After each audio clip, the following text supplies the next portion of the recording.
He was the face of an era, fists of iron, a mohawk like a war flag, and the nickname the Iceman. Chuck Liddell didn't just knock people out, he ended careers. But now, that same warrior struggles to finish a sentence. His speech is slow, his thoughts repeat, and fans everywhere are starting to panic. After years of brutal knockouts, devastating losses, and a comeback that never should have happened, something has clearly changed. This is the full story of how Chuck Liddell's legendary mind began to slip, and why the people who once cheered for him now watch in silence, wondering if it's already too late. Before the worry, before the slurred speech, before the comeback that broke fans' hearts, Chuck Liddell was untouchable, a force of nature with a shaved mohawk, steel in his fists, and ice in his veins. They called him the Iceman, not because he was calm under pressure, but because pressure itself melted around him. From the first time he stepped into the octagon in 1998, Chuck didn't fight like other men. He fought like a myth in motion. Liddell's style was chaos-controlled. While others grappled for position, he stood tall and swung with intent to destroy. His takedown defense was ironclad, his chin uncrackable, and his right hand was a nuclear weapon with its own zip code. By the early 2000s, Chuck had fought and beaten the best. He ran through legends like Vitor Belfort, Alistair Overeem, Kevin Randleman, and Renato Sobral. Each time he walked to the cage, the crowd didn't just cheer, they roared like they were witnessing an execution. But it wasn't just his fighting that made him a star, it was the image. He looked like a street fighter ripped from a movie. Tattoos across his shoulders, shorts low on the hips, no flair, no flash, just war. UFC was still climbing toward the mainstream, and Chuck Liddell was the wrecking ball kicking the doors open. Dana White knew what he had, a killer who smiled on weigh-in day and didn't talk trash unless it was necessary. When Chuck knocked out Randy Couture in 2005 to win the UFC Light Heavyweight Championship, it was a coronation. The pay-per-view numbers exploded. Spike TV turned him into a weekly television star on The Ultimate Fighter. Casual fans knew the name, hardcore fans knew the stats. All of it building silently. No one talked about CTE. No one warned fighters that the same chin that made you famous might one day fail and never come back. Chuck kept marching. The snowball was still climbing the hill, but the cracks in the ice, they were already forming, and when it started to crumble, it didn't stop. In 2007, Chuck Liddell walked into the octagon as the undisputed king, but the aura was different. Slower footwork, fewer counterpunches. That uncanny ability to see punches before they landed was starting to fade. It was subtle, almost invisible, but for the trained eye, and for Chuck himself, it was there. Then came the fight with Quinton Rampage Jackson at UFC 71, a rematch years in the making. The first time they met in Japan, Jackson had overwhelmed him. This time,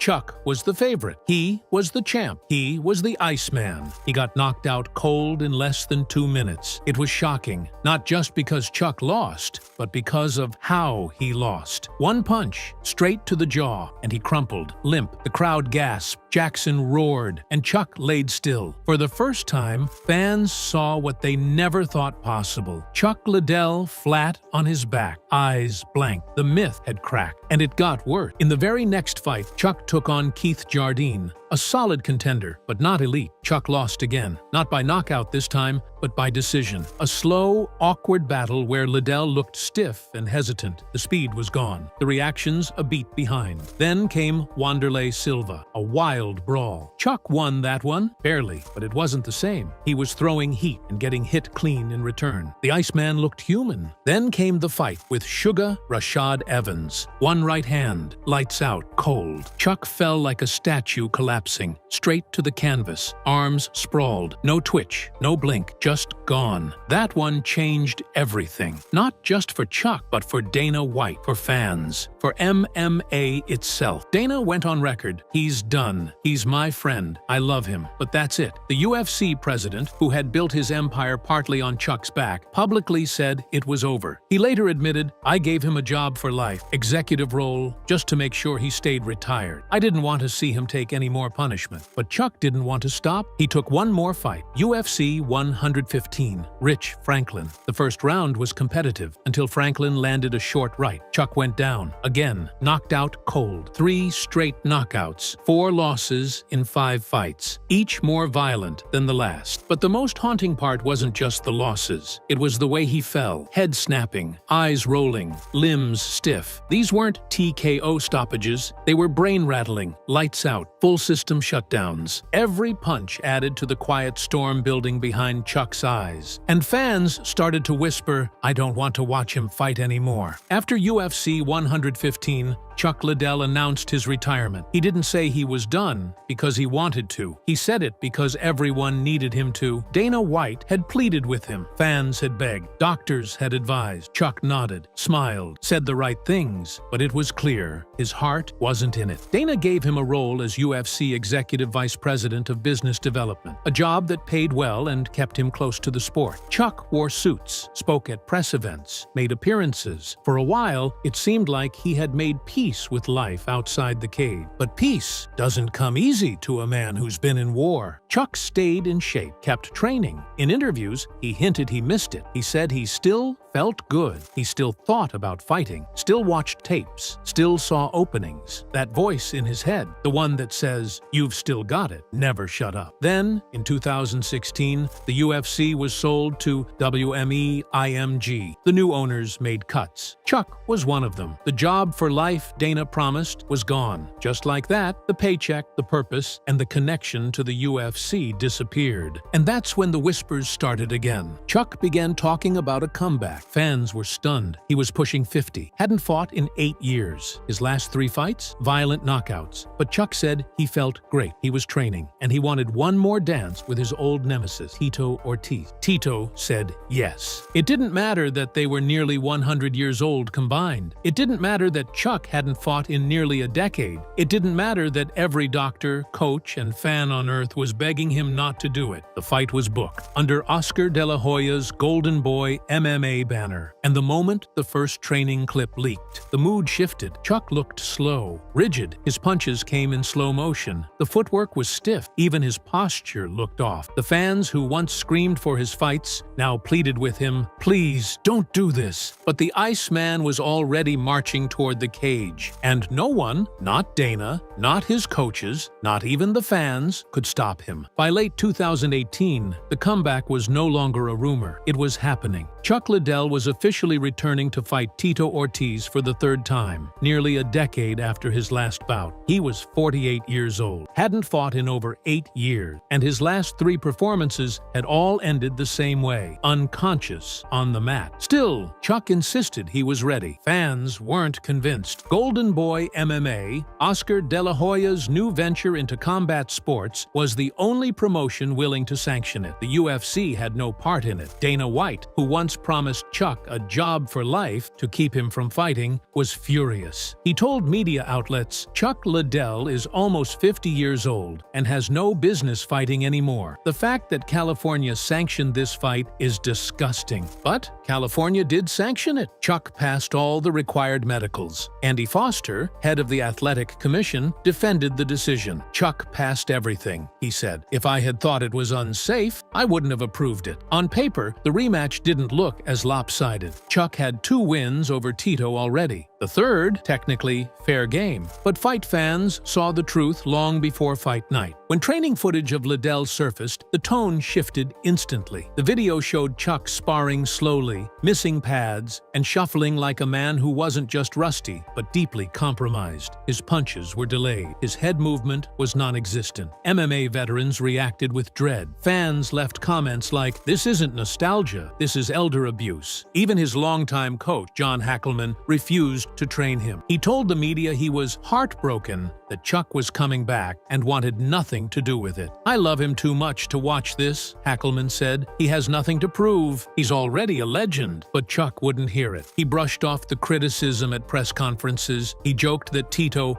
couldn't break an egg, claiming he still had his power. He said he felt better than ever, faster, sharper, smarter. But when he said those words, his speech wasn't crisp. His answers rambled. He stumbled over his own thoughts. Even in promo interviews, fans could see something wasn't right. And yet, the fight sold tickets. The media hyped it. Fans, against their better judgment, tuned in. Not out of excitement, but out of concern, like spectators watching a car inch toward a cliff, hoping someone would hit the brakes. No one did. November 24th, 2018. Chuck Liddell versus Tito Ortiz 3. For some fans, it felt like a reunion. For others, it felt like a funeral. Two men who once defined an era now looked like echoes of themselves. But only one of them had been active. Only one had been fighting in the past decade. And it wasn't Chuck. From the first exchange, the reality was clear. Liddell was stiff. Every movement was a beat behind. His punches were labored, slow, and far from the target. He kept his hands low. His reflexes, once his greatest weapon, were gone. Tito, no longer the brash bad boy, fought cautiously at first, clearly aware of the optics. But after a few minutes, instincts took over. Tito backed Chuck into the cage. He threw a right hand. Chuck's hands weren't there. The punch landed clean. Chuck collapsed to the canvas, again in what would become his final fight. Knocked out cold in the very first round. It wasn't just a loss, it was a full-body shutdown. The crowd didn't cheer, they gasped. Some winced. Commentators were silent for a beat too long. Even Tito looked shaken. Chuck lay there on the mat, face down, arms limp. It was his fourth straight knockout loss, and arguably the most disturbing of all. Because this one didn't come from a young lion. It came from an aging rival who had once never been able to touch him.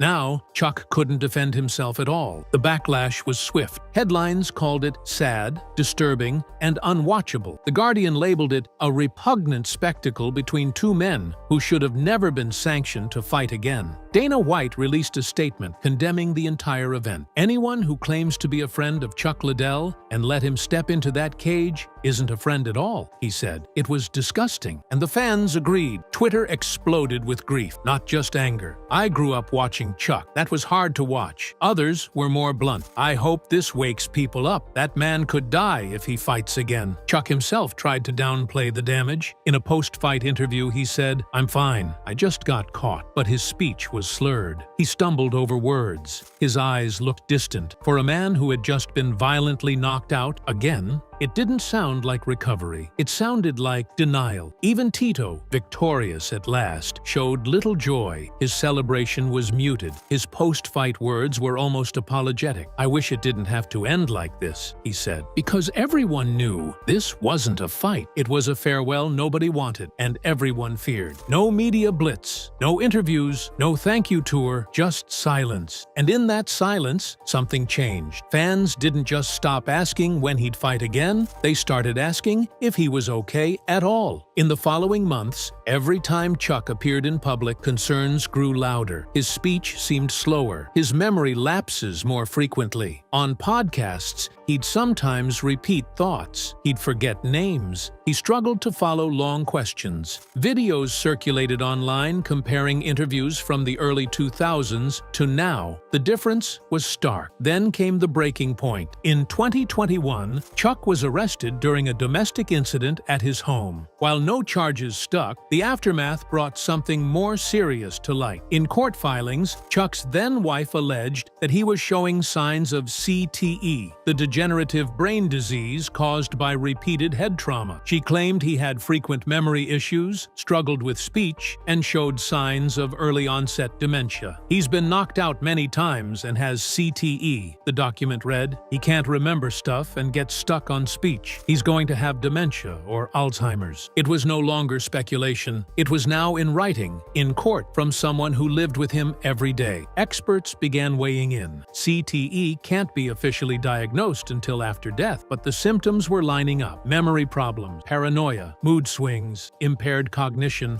and Chuck had taken more than enough damage to be at risk. 7 confirmed knockouts, countless training sessions, dozens of wars inside the cage. A full career year of trauma that had gone unchecked in an era before fighter health was even discussed. Even fans who once celebrated his iron chin now saw it for what it was, a time bomb. But Chuck never officially addressed the claims. He stayed quiet, occasionally appearing at UFC events or in interviews, but never going deep, never admitting anything was wrong. Still smiling, still pretending, still the Iceman. But the truth was showing, and no one could unsee it. Chuck Liddell wasn't just a retired fighter anymore. He was a symbol of what happens when we cheer a warrior until there's nothing left of him. By the early 2000s and 20s, the conversation around CTE, chronic traumatic encephalopathy, had taken center stage in all contact sports: football, hockey, boxing, and now MMA. And Chuck Liddell was quietly becoming a case study for what it might look like when the damage finally starts showing.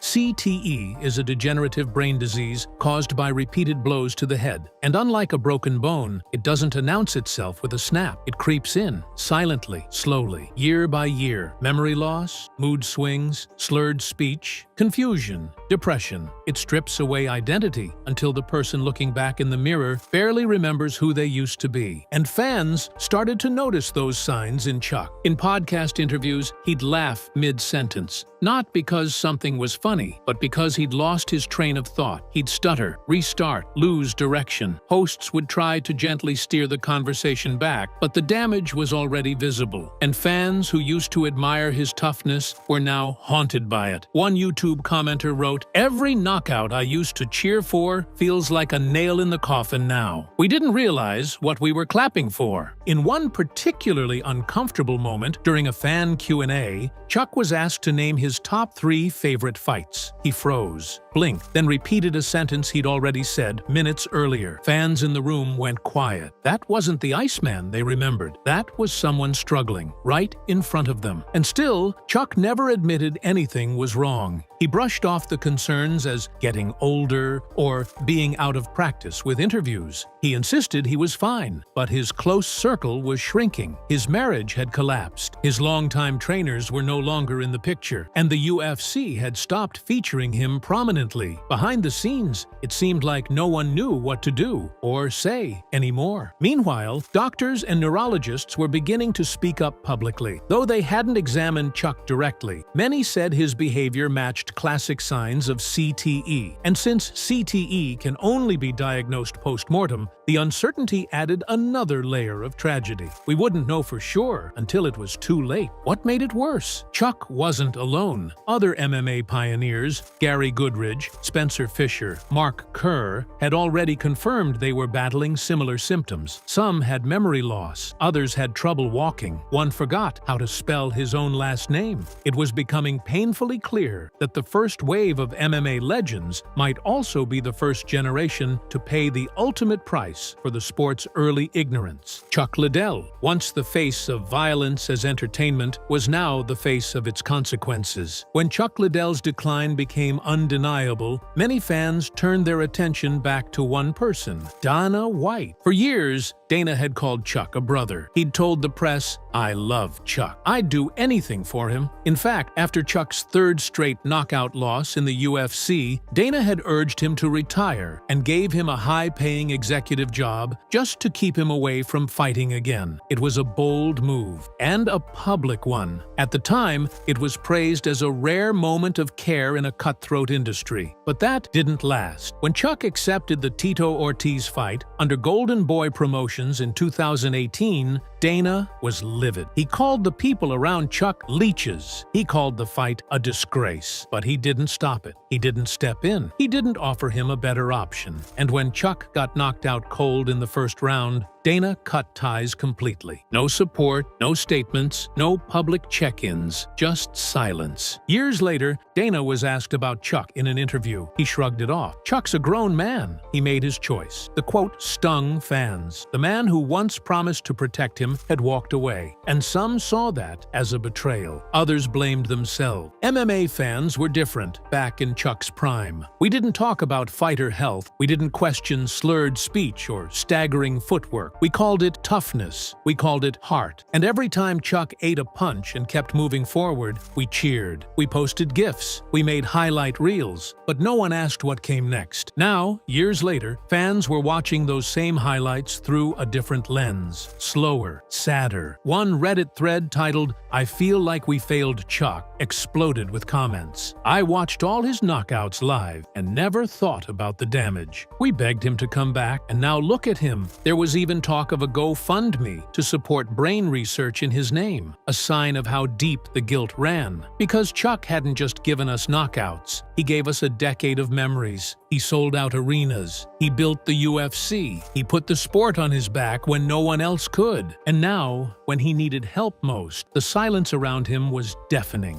He was the street king of the UFC, raw, relentless, and unbreakable. Nate Diaz didn't just fight, he bled for the crowd. But now, something's changed. His words are slower, his eyes look lost, and the same fans who once screamed his name are starting to whisper behind his back. After years of brutal wars, legal run-ins, and a body pushed too far, Nate Diaz's life outside the octagon is starting to unravel. This is the full story of how one of MMA's most beloved fighters went from warrior to warning sign, and why everyone's afraid of what might come next. Before Nate Diaz ever stood under the bright lights of the UFC, he was just another tough kid from Stockton, California. Born in 1985, raised by a single mother in a rough neighborhood, Nate didn't have much, but what he did have was grit, the kind of grit that couldn't be taught. He and his older brother, Nick Diaz, learned to fight not for fun, but for survival. At age 14, Nate followed Nick into Cesar Gracie's gym and started training in Brazilian Jiu-Jitsu. That gym would become his second home, and eventually his launch pad. Nate's big break came in 2007 on Season 5 of The Ultimate Fighter. He wasn't the favorite. In fact, most casual fans had never heard of him. But fight after fight, Nate showed the same defiance and durability that would later define his career. He won the season and earned a UFC contract, and more importantly, he earned a following, a real one. Fans didn't love Nate because he was flashy or polished. They loved him because he was raw, real, the type of fighter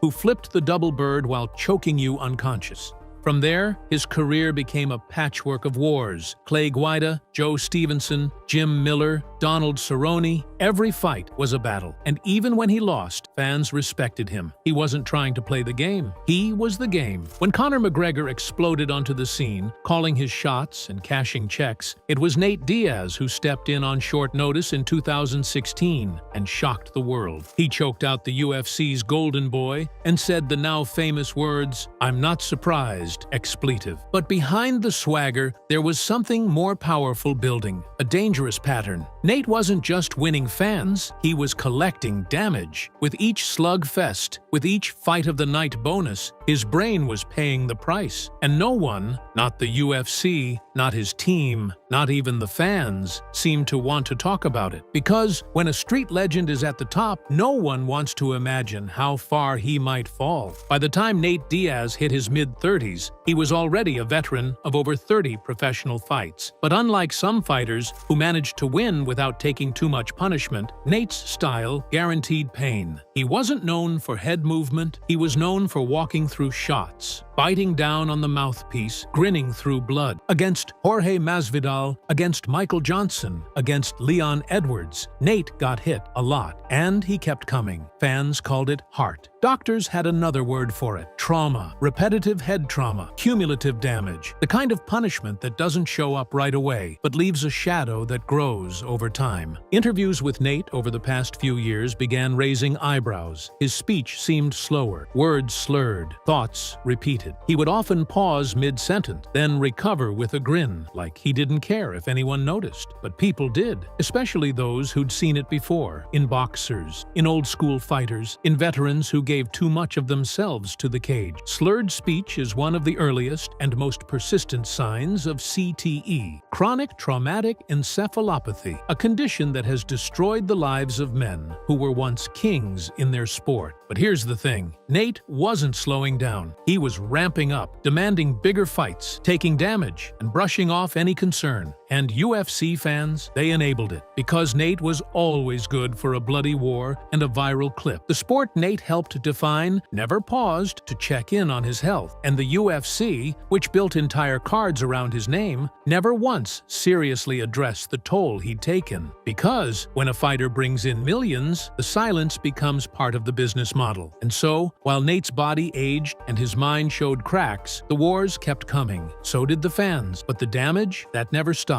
In 2022, Nate Diaz finally reached the end of his UFC contract. It wasn't a quiet exit. Nothing about Nate ever is. He was scheduled to fight Khamzat Chimaev, a rising star who many believed would destroy him. But when Chimaev badly missed weight, the card was reshuffled. Nate instead fought Tony Ferguson in what many called a veteran send-off. Two aging legends, both damaged, both beloved. Nate won that fight, but it wasn't the old Nate. He looked tired, slower, like he was fighting more out of obligation than fire. Still, fans cheered. He raised his arms and hinted at moving on. "I want to own a promotion," he said. "Do my own thing." But beneath the confidence, something felt hollow. Nate Diaz, the man who had spent over 15 years building a war-torn legacy, was stepping into an unknown world with no structure, no real safety net, and no plan B. Soon after leaving the UFC, Nate's behavior became more erratic. He appeared in boxing events, teased fights with Jake Paul, and continued throwing verbal jabs at anyone who crossed him. But the veneer was cracking. Videos surfaced of him in public, looking confused, even lost. He still spoke in the same slow, slurry tone, still defiant, but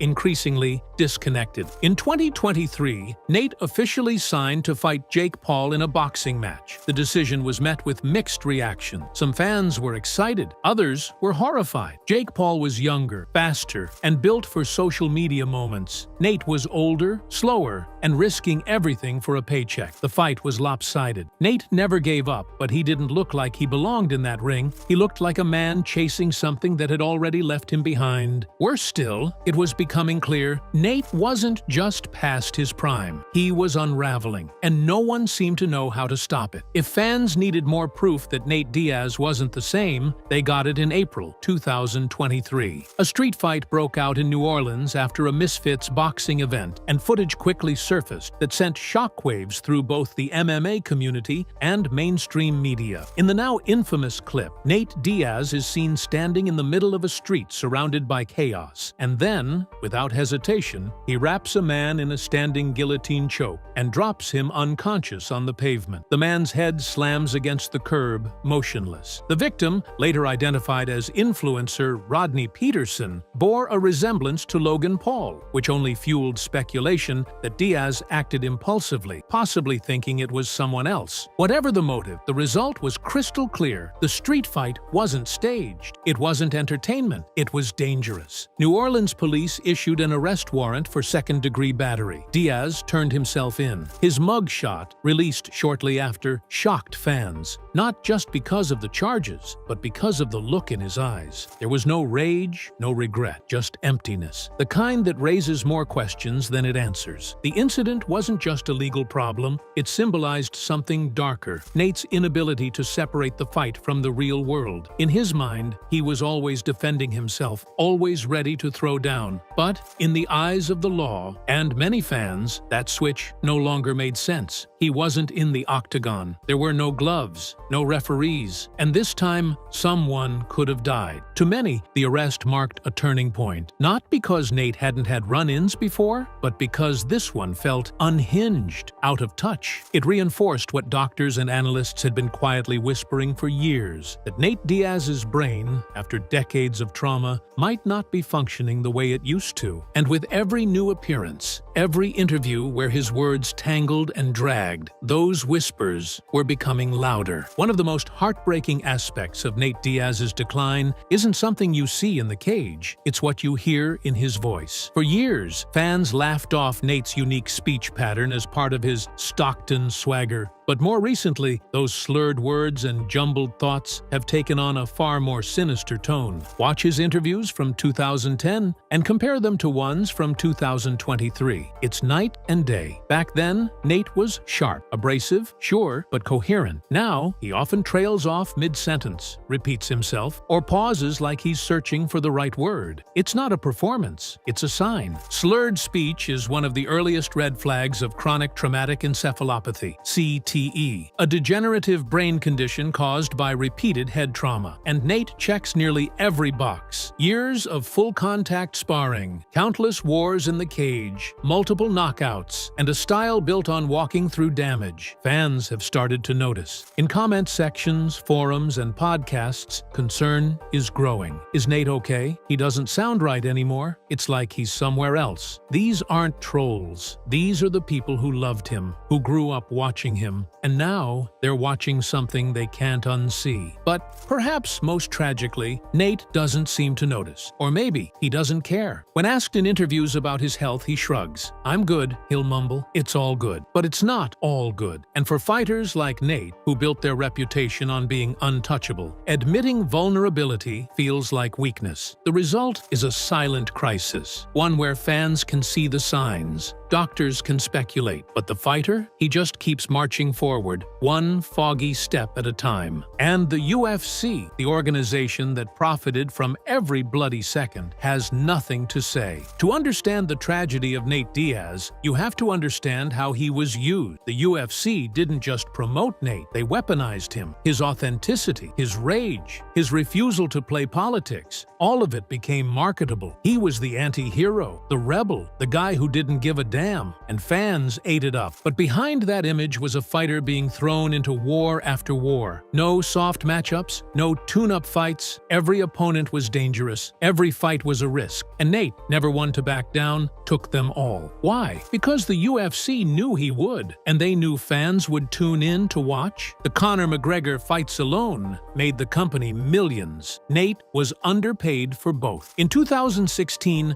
after choking out the biggest star in the sport, Nate made just $500,000. Before taxes, before gym fees, before expenses. Conor made $3 million minimum. And yet, it was Nate who carried the rematch promotion. It was Nate whose press conference lines became memes. It was Nate who sold the war. And what did he get in return? Fight after fight, injury after injury. No real push, no title shot, just another war. And when Nate finally voiced his frustrations about fighter pay, about favoritism, about being used, the UFC turned cold. Dana White mocked him. Promoters labeled him difficult. Suddenly, the same organization that built him up was quietly pushing him aside. That's how it works in this business. They don't protect legends, they replace them. And Nate, despite everything he gave, was no exception. So when he finally left the UFC, it wasn't a victory, it was a silent goodbye. No tribute video, no Hall of Fame, just a bruised man walking away, carrying a legacy built on pain. And the damage? That stayed with him. When Nate Diaz stepped into a boxing ring against Jake Paul in August 2023, fans hoped to see a comeback. Instead, they witnessed a reality check. Nate was 38, Jake Paul was 26. One man was a YouTuber turned boxer, the other, a battle-scarred MMA veteran chasing a new paycheck. But in that ring,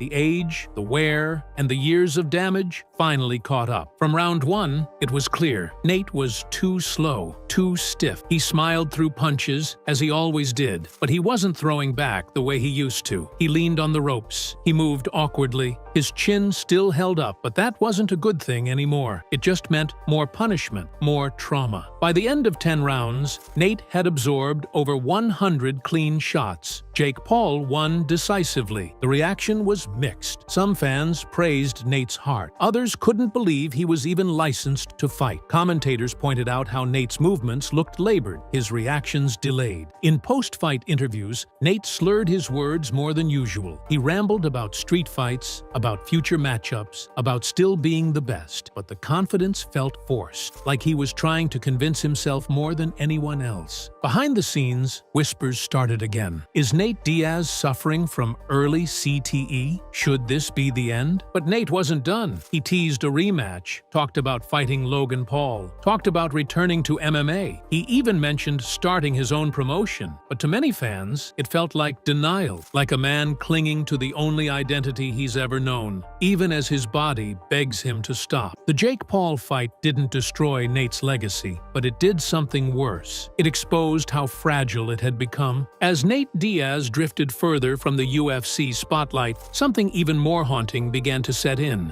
isolation. He's never been the type to post about his inner life. But fans started to notice the growing silence. Fewer public appearances, cryptic messages, and a sense that Nate wasn't just stepping away from the sport, he was drifting away from everything. Reports surfaced of Nate missing media obligations, blowing off training sessions, and spending more and more time in private, sometimes surrounded by old friends from Stockton, other times completely off the radar. Those who knew him said the same thing. Nate doesn't trust anyone. He's paranoid. He believes people are always out to get him. That paranoia, once a strength in the cage, has started turning inward. In interviews, he talks about conspiracy, about being robbed by judges, being blackballed by the UFC, being targeted by the media. Some of it might be true, but some of it sounds like a man who's been hit too many times and can't tell what's real anymore. Even his relationship with his brother Nick, once the emotional anchor in his life, seems distant. Nick Diaz has his own tragic decline, marked by arrests, addiction rumors, and years of silence. And now, Nate seems to be following the same path. Fighters are used to routines, training camps, fight nights, interviews, recoveries. But when that structure disappears, so does the identity. Nate isn't just a fighter without a fight. He's a legend without a purpose. No octagon to walk into, no anthem to walk out to, just silence. And for a man who built his life around chaos, silence can be the most dangerous opponent of all. As Nate Diaz's story enters its next chapter, the most painful truth might be the one no one wants to admit. We may be watching a hero fall in real time, not with a knockout, not with a headline, but with a slow, invisible unraveling. Nate gave everything to the fight game: his youth, his body, maybe even his mind. He was never the best striker, never held a UFC title, but he was real, more real than anyone the sport had ever seen. And that authenticity made him immortal in the eyes of fans. But now, that same authenticity is becoming a mirror, showing us what happens when you give too much, what happens when the crowd stops cheering, what happens when the cage door closes for good, and there's no one left to protect you. There's no pension for fighters like Nate, no medical insurance, no long-term brain care, just a legacy built on blood, and the hope that fans will remember you the right way. But the reality is darker. Nate Diaz is not okay. His body is breaking down. His speech is deteriorating. His decisions are getting more reckless, and if someone doesn't step in soon, not as a promoter, not as a business partner, but as a friend, we may see another cautionary tale unfold. Because sometimes the saddest part of a fighter's story isn't the final round, it's the fact that they never knew it was the last one. And in Nate Diaz's case, that final bell might already be echoing.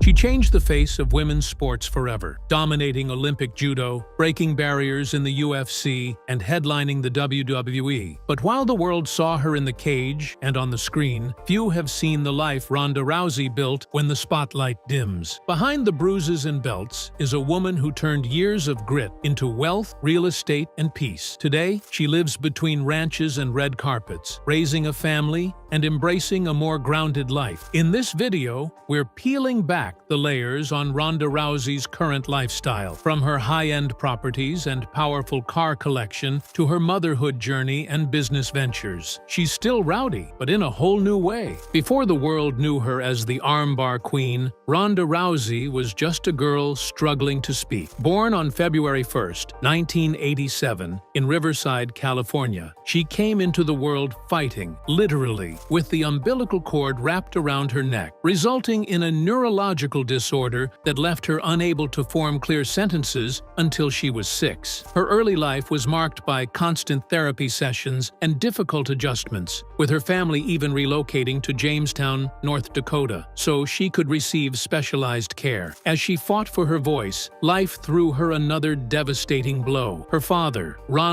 Rousey, who had suffered a tragic sledding accident that broke his back, died by suicide when she was only 8. The weight of grief, confusion, and instability fell on young Ronda, but her mother, Anne Maria DeMars, wasn't going to let the tragedy swallow their future. Anne Maria was no ordinary parent. She was a world champion judoka, the first American woman to win gold at the World Judo Championships in 1984. She carried the same grit and relentless spirit that would eventually flow through Ronda's veins. Under her mother's tutelage, Ronda began judo training at the age of 11. It wasn't the start of a hobby, it was the start of a destiny. Ronda trained like her life depended on it, and in many ways, it did. The discipline gave her focus, and the mat became a place where her pain could be transformed into purpose. By age 13, she was already training under top-level coaches and dedicating herself fully to the sport. The sacrifices were immense. Ronda dropped out of high school and earned her GED to focus more on judo, traveling internationally and enduring brutal training camps, while her peers were going to prom or stressing over homework. Her teenage years were punctuated by tournaments, bruises, and constant proof she was meant for something extraordinary. By the time she was 17, she had already qualified for the 2004 Athens Olympics, becoming the youngest judoka at the Games. Although she didn't medal that year, it didn't matter. The world had just witnessed the rise of someone different, someone who wasn't just strong but obsessed. In the years that followed, she continued to climb. She earned 2 junior world medals and moved up to the 70-kilogram weight class, becoming one of the top-ranked judokas globally. But it was in 2008 that everything changed. At the Beijing Olympics, Ronda won the bronze medal, becoming the first American woman to ever win an Olympic medal in judo. She was only 21, but her journey in judo had already pushed her to the edge. The sport had broken her body, exhausted her spirit, and failed to make her financially secure. Despite the honor of the Olympic podium, she retired from judo shortly after, having earned only $10,000 total from the entire sport. With no job, no plan, and sleeping on couches, she was now a former Olympian with no path forward. But that's when she decided she wasn't done fighting, she was just getting started. After leaving judo behind, Ronda Rousey entered the most uncertain phase of her life. She was 21 years old, broke, and unsure how to transition from Olympic glory to real-world stability. She took up bartending and even lived out of her car for a while, scrapping together enough money to survive in Venice Beach. But one day, she caught wind of something brewing in the fight world: women's mixed martial arts. At the time, it was still a niche scene, often laughed at or ignored by the mainstream combat sports industry. But to Ronda, it was a lifeline, a chance to turn her natural aggression and judo experience into something more. She walked into the Glendale Fighting Club and met coach Edmund Tarverdian. It wasn't a conventional training situation. Tarverdian was relatively unknown, but Ronda didn't care. She had drive, she had fury, and she had a move that was about to become legendary: the arm bar. With help from her mother's old techniques and relentless drilling, she molded herself into a submission machine. She trained Brazilian Jiu-Jitsu under Henry Akins and mixed striking into her grappling heavy game. Her first amateur MMA bout came in 2010, and she won in just 23 seconds via armbar. That was the moment people started whispering. Then she did it again and again. By the time she turned pro, no one had an answer for her. Her fights ended in under a minute. She didn't just win, she overwhelmed, she crushed, she humiliated. Her aggression was surgical, her pace frantic, and her armbar execution was so consistent it became a running joke that she could tap out anyone with her eyes closed. When she signed with Strikeforce in 2011, she was still relatively unknown. But her debut against Sarah D'Alelio in Las Vegas changed everything. Once again, she won with an armbar. Fast, dominant, spectacular. By early 2012, she was fighting for the Strikeforce Women's Bantamweight Championship against Miesha Tate. That fight wasn't just brutal, it was career-defining. Tate was a seasoned champion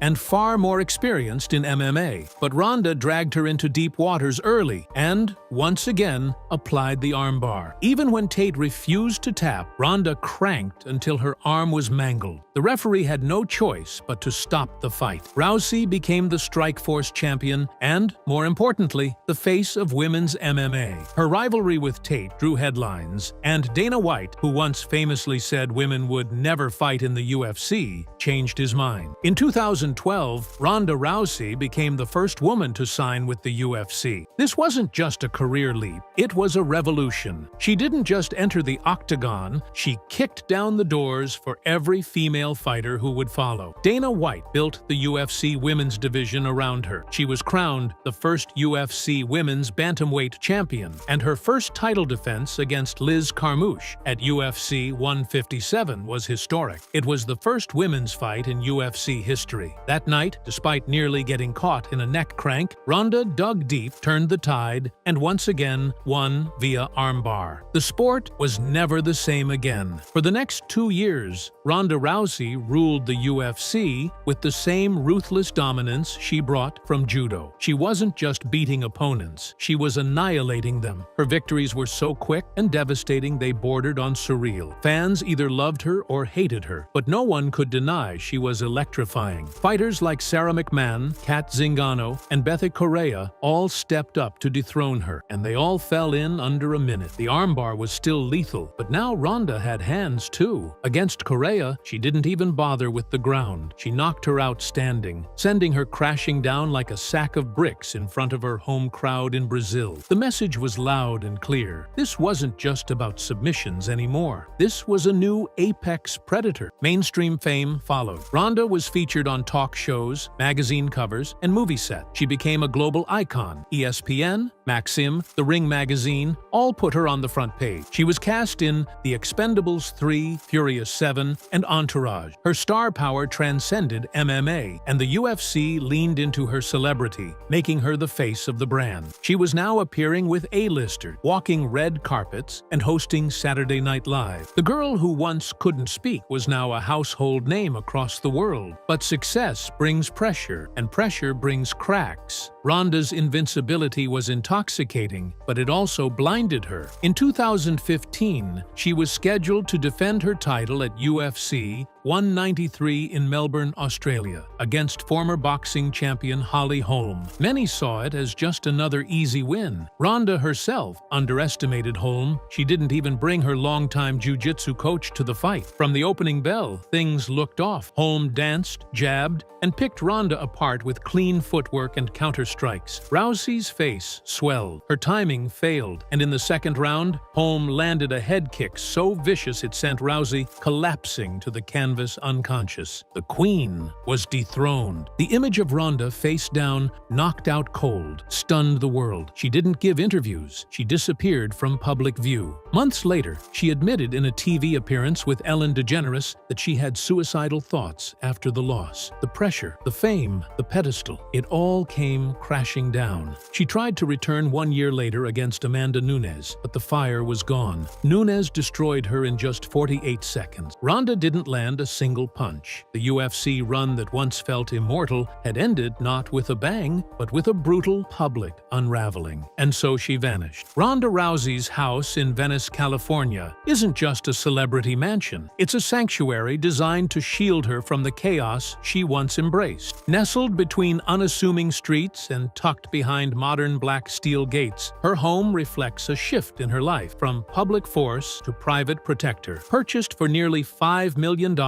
it's both fortress and cocoon. The structure is minimalistic, yet intimidating. Dark wood, seamless glass, and industrial steel dominate the exterior. From the outside, it looks like a modern war bunker, and maybe that's exactly what she wanted. Inside, the house opens up like a sigh of relief. Natural light spills runs through floor-to-ceiling windows, yet everything inside feels deliberate. The decor isn't flashy, it's calm. Neutral earth tones and minimalist design flow from room to room. Her living room isn't cluttered with awards or red carpet photos. There are no signs of her former UFC glory unless you know where to look. A framed judo GI here, a cracked pair of gloves in a shadow box there. The open-concept kitchen is streamlined, almost tactical, like a place built for efficiency, not showmanship. Her home office is small but fortified. Soundproof walls, shelves stacked with survival guides, gardening books, and self-defense manuals. There's a safe embedded into the floor beneath her desk. Taped to the wall is a quote her mother told her as a child. "You have to be willing to break your own arm to win." That darkness, that edge, it never left. It just got quiet. Upstairs, Ronda's master suite features a private balcony overlooking a heavily shaded yard, offering more privacy than most celebrity homes in Los Angeles. Her bathroom, more spa than standard washroom, has a rain shower and a freestanding stone tub imported from Asia. But what's hidden is just as important. Reinforced doors, a silent alarm system, and a panic room disguised behind a rotating bookshelf. In the backyard, the jungle-like foliage and hidden corners create a surreal mix of wilderness and urban. There's a pool, but no Instagram-worthy floaties. There's a fire pit, but the chairs are worn. It's a place of grounding, not flexing. Neighbors rarely see her, and even fewer get invited over. Travis Brown, her husband, has called it our foxhole. It's where they regroup, protect their family, and disappear when the noise gets too loud. In the hills of Riverside County, far from Hollywood red carpets and Las Vegas weigh-ins, sits a different version of Ronda Rousey. Here, on over 10 acres of rugged land, she's not a fighter, actress, or public figure. She's a farmer, a wife, and a woman rebuilding her peace. Her ranch isn't a vanity project. It's a fortress of solitude. Purchased quietly after her final UFC fight, the estate includes a modest ranch-style house, a guest cabin, horse stables, and a rain-fed garden system. No paparazzi, no neighbors peeking over fences, just nature, space, and silence.